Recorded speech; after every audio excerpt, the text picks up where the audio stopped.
when I was at remote, we, again, 700 people net in Mhm. my year there. And we were hiring all over the world. So we list a role and we could hire in the US or we could hire in South Africa. So you kind of never knew what the actual salary for this person would be.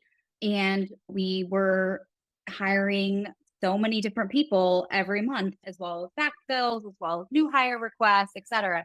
So when I was trying to manage the headcount plan at remote, it would take me a few days to put it together because I would have a spreadsheet of what was requested and what was approved. Then I would say what's open from greenhouse or what's been hired from greenhouse, then who's actually started and reconciling that to remote's HIRS. There was no unique identifier between all of them. So it would take me days. I felt terrible. The recruitment team would be following up with me. I'm like, I'm sorry, I'm still having to do this manual reconciliation.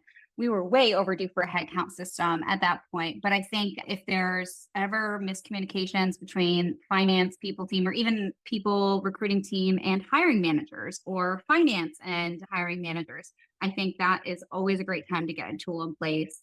I think thinking about your planning cycles and if you want to give managers some flexibility to think about their teams, I think that's always a good time. I think, again, headcount is such a large portion of company spend. And we've seen with like all the reductions, right? Maybe if some of these companies had a better headcount management tool, they could have not had to do the same kind of layoffs that they had to, or just kind of planned a little bit better. I think it's incredibly important. There's so many different things like you don't think about with headcount, like, oh, there's severance or benefits or commissions. And so having one place to manage it all and being able to collaborate with others, I think is so important.